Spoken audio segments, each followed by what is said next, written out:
ధనుసు రాశి వారికి ఈ వారం చాలా అనుకూలంగా ఉంది. రాశ్యాధిపతి చతుర్థాధిపతి అయిన గురువు సప్తమంలో బలంగా ఉన్నారు. మంచి బిందువులతోటి కలిసి ఉన్నారు. కాబట్టి ప్రభుత్వం సంబంధించిన విషయ వ్యవహారాలు కావచ్చు, వ్యాపార సంబంధించిన విషయ వ్యవహారాలు కావచ్చు, ఉద్యోగ సంబంధించిన విషయ వ్యవహారాలు ఏదైనా వీరికి సానుకూల పడుతుంది. అధికంగా ప్రయాణాలు చేయవలసిన పరిస్థితి కూడా గోచరిస్తుంది. రావాల్సిన బెనిఫిట్స్ ఏవైతే ఉన్నాయో వీళ్ళకి నిదానంగా అయినా వస్తాయి. వీళ్ళకి అర్ధాష్టమి శని నడుస్తుంది. అర్ధాష్టమి శనిలో ఈ వారం శని అంత బలంగా లేదు. కాబట్టి ప్రతి పని నిదానంగా సాగుతుంది. కానీ ఎంత సాగినా ఒక్కోసారి ఏమిటి జీవితం ఇంత కష్టపడుతున్నామని ఫలితం రావట్లేదని భావన కూడా ఏర్పడుతుంది.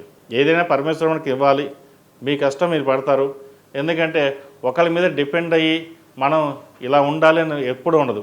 కాబట్టి ఇటువంటి విషయంలో ఎటువంటి జంక్ కోసం లేదు. చక్కగా మీ పని మీ ప్రయత్నాలు చేయండి. ప్రభుత్వం సంబంధించిన విషయ వ్యవహారాలు కావచ్చు మీకు సానుకూలంగా ఉన్నాయి. ఏదైనా సరే కష్టే ఫలి. ఏదైనా పని తలపెట్టినప్పుడు గణపతి స్వామివారికి చక్కగా పూజ చేసుకుని ఆయన అనుగ్రహం పొంది ముందుకు వెళ్ళండి. మంచి ఫలితాలు ఉంటాయి. సంతానం సంబంధించిన విషయ వ్యవహారాలు చక్కగా ఉన్నాయి. సంతానం మంచి అభివృద్ధిలోకి వస్తారు. విదేశీ సంబంధించిన విషయ వ్యవహారాలు కూడా మీకు సానుకూలంగా ఉన్నాయి. విదేశాలకు వెళ్ళాలనుకున్న వారికి ప్రయత్నాలు ప్రారంభించవచ్చు. గడిచిన కొన్ని వారాల కంటే కూడా ఈ వారం మీకు చక్కగా ఉంది. సప్తమంలో గురువు బలంగా ఉన్నారు. మీ ప్రయత్నాలు వ్యాపారాభివృద్ధి కావచ్చు, ఉద్యోగం కావచ్చు, ఏదైనా సరే ప్రయత్నాలు ప్రారంభించండి. మంచి ఫలితాలు సంప్రాప్తిస్తాయి. అదేవిధంగా ఈ రాశిలో జన్మించిన విద్యార్థులకు కాలం అనుకూలంగా ఉంది. పై చదువులకు వెళ్ళాలనుకున్న వారికి చక్కగా ఉంది. అర్ధాష్టమి శని నడుస్తోంది. ప్రతిరోజు శని స్తోత్రం అలాగే దక్షిణామూర్తి స్తోత్రాన్ని పఠించండి.